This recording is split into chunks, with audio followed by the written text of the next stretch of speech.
మీకు నీళ్ళు ఇవ్వడం చేత కాకపోతే వారం రోజులు మా కేసీఆర్ గారికి పదవి ఇవ్వండి, మేము నీళ్ళు అన్ని ప్రాజెక్టులకి ఇచ్చి చూపిస్తాము.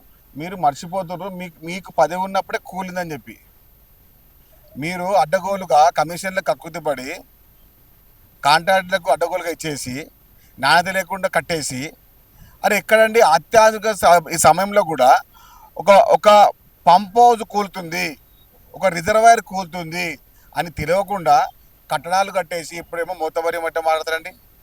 కొంత సిగ్గుందా కేటీఆర్ కనీసం?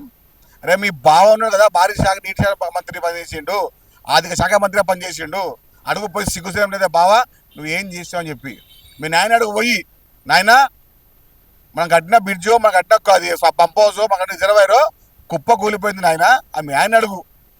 కట్టొద్దు అన్న దగ్గర కట్టి రమణారెడ్డి గారు ప్రాజెక్ట్ ఇంజనీర్ 2020 సంవత్సరంలో ఇక్కడ కట్టకూడదు, బాగా ఈ సారవంతమైన భూమి నిర్మాణానికి పనికి రాదని చెప్పినా కూడా నేనేమంటున్నా, పిచ్చోళ్ళు మాట్లాడే బదులు కొంచెము ఎమ్మెల్యేగా ఉన్నావు, మంత్రిగా పనిచేసావు, అక్కలతో మాట్లాడు. కల్లకుంట తారక రామారావు అలియాస్ కోతల రామారావు గారు కొంచెం అక్కలతో మాట్లాడు, తెలుగు లేకుండా మాట్లాడకు. నిన్ను మీ నాయన మీ బావ మరుగులు అందరు కలిసేసి మొత్తం లక్షల కోట్లు అప్పు చేసేసి కాళేశ్వరం చెప్పి కూలేశ్వరం కట్టేసి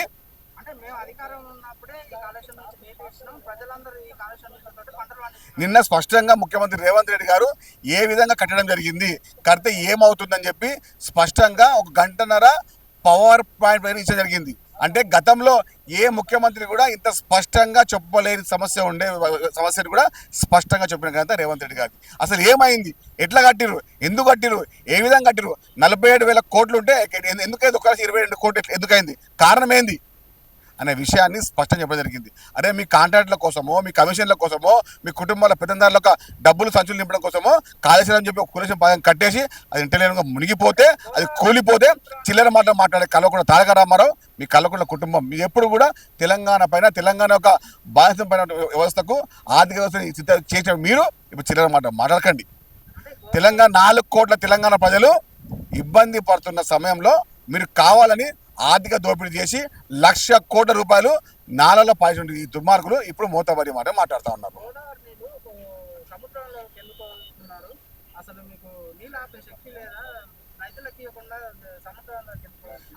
అరే మీ క్లారిటీలో కూడా మాట్లాడకు కల్వకుంట్ల తారక రామారావు. వచ్చి నువ్వు రా, నువ్వు స్పష్టంగా రా. నువ్వు మేడిగడ్డ అన్నారమో జిందా మన ఏది సుందిళ్లలో సంఖ్య ఏ విధంగా వ్యవహారం అయింది, ఎట్లా కట్టిర్రు, ఎందుకు వాటర్ రావట్లేదు, ఎందుకు నిల్వ కావడం లేదు, ఏ విధంగా మీరు 1,00,000 కోట్ల రూపాయలు నీళ్ళలో పాడేసి ఇప్పుడు పెద్దమ్మ మూతవారి మాట్లాడుతూ ఉన్నారు. చిల్లర మాటలు బంద్ చేయండి.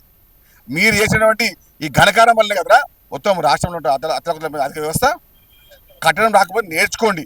గతంలో జూరాల ఎల్లంపల్లి నాగార్జున డ్యామ్లు కూడా ఇప్పుడు ఇంత గట్టిగా ఉన్నాయి. మీరు కట్టిన డ్యామ్ ఎందుకు కూలిపోయింది అది తెలుసుకోండి.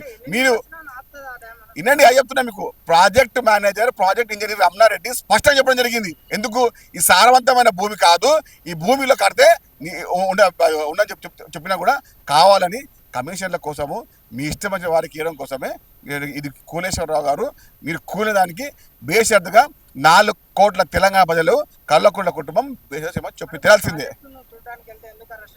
అరెస్ట్గా అరే ఈ చిల్లర మాటలు బంద్ చేయి.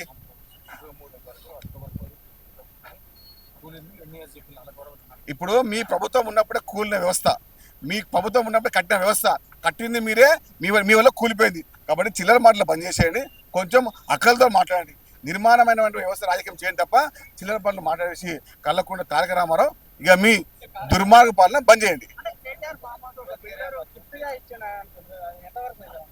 ఇప్పుడు ఏది అవును 100%. ఆయన కమిషన్ లేకుంటే కల్వకుంట్ల తారక రామారావు లేడు, కమిషన్ లేకుంటే తన్నీరు హరీష్ రావు లేడు, కమిషన్ లేకుంటే సంతోష్ రావు లేడు, కమిషన్ లేకుంటే కల్వకుంట్ల కుటుంబం లేదు.